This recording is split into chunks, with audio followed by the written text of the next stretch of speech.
اینها رو یادآوری میکنیم و میخوایم ملت تلاش بکنن تا دوباره این دوران تلخ برنگرده.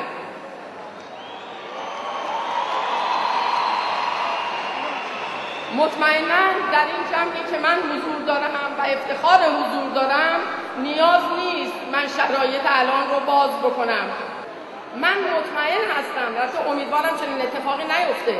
اگر بر اثر خطای ماها این دولت دوباره پیروز بشه، مطمئناً دیگه بر ایشون امن مشتبه میشه و خودش رو امام زمان میدونه.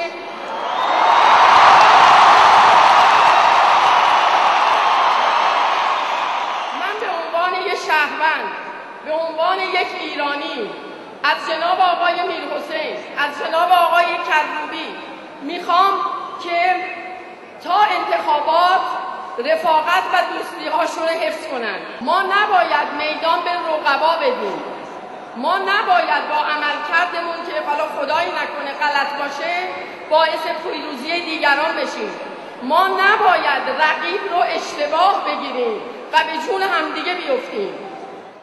صحبت‌هایی که اون موقع میشد این بود، یعنی صحبت‌هایی که حداقل خود من میکردم که ما اتفاقاتی که در دوره سازندگی افتاد، وقایع مثبت، آبادانی کشور، رشد بسیاری از حیطه‌ها و زمینه‌ها، اونها رو به یاد می آوردیم و می‌خواستیم برای اینکه از خاطرها نره، متوقف نشه، ادامه پیدا بکنه، مردم به سید محمد خاتمی رأی بدن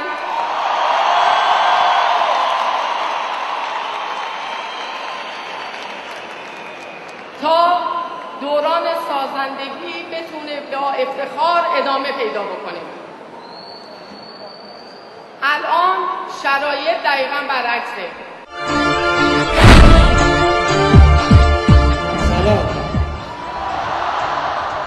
سلام به آقای خاتمی. سلام به خاطره خوب 2 خرداد. سلام به حماسه بزرگ 22 خرداد. امروز خیلی احساس بزرگی میکنم. 4 سال احساس حقارت میکردم.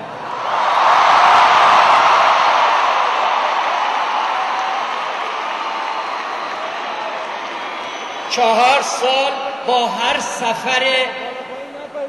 هر سفر رئیس جمهور به استان، به روستا، به خارج از کشور من احساس حقارت میکردم.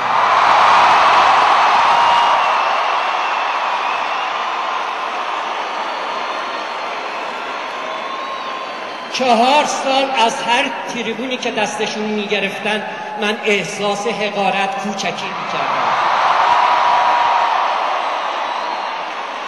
وقتی که جواب نامه هر روستایی کشورم یه تراول چک بود من احساس حقارت میکردم.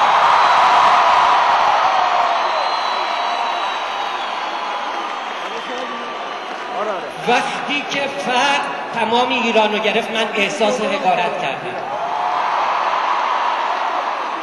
اما یک چیزی بیشتر از همه این حقارت ها منو اذیتم میکرد و اون هم دروغگویی بود.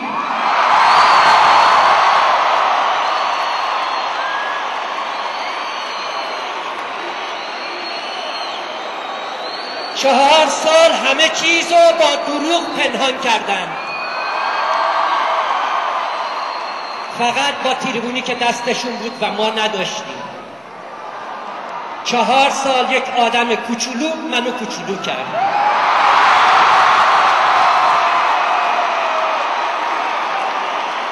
هنرمند با ذوق و دوست داشتنی که با ماست همونجا نشسته.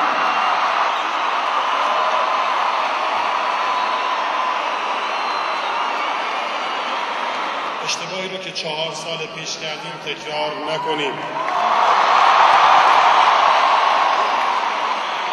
توی ادبیات کهن ما، توی ادبیات فولکلور یادتون میاد یه خاله سوسکه بود. تفلک گوش کنید. این تفلک داستانشو همه میدونیم، من وقتتون رو نمیگیرم. این تفلک عرض بزرگتون که این تفلک یه مشکل داشت، به کتک خوردن عادت کرده بود. یادتون میاد؟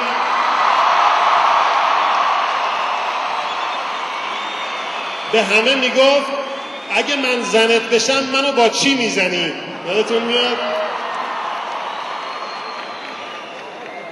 یعنی در این که کتک باید میخورد مشکلی نداشت، بحثش سر چگونه کتک خوردن بود.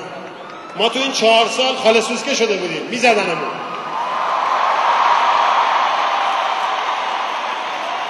سعی کنیم نباشیم، سعی کنیم کسی رو انتخاب کنیم که به ما دروغ نگه، ما رو نزنه.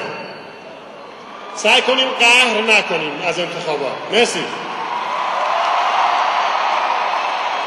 به یاد داشته باشیم که در دوران اصلاحات برای اینکه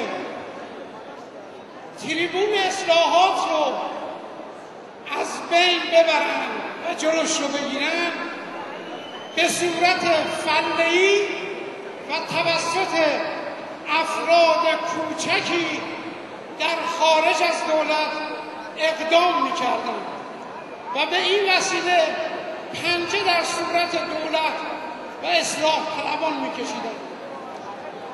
در اون موقع ناجوانمردانه و غیرقانونی روزنامه رو توقیف کردند و امروز که بعد از گذشت 5 سال روزنامه کاملا قانونی و برای حمایت آقای مهندس موسوی آماده انتشار بود، با یک شماره، فقط یک شماره آن را تحمل کردند.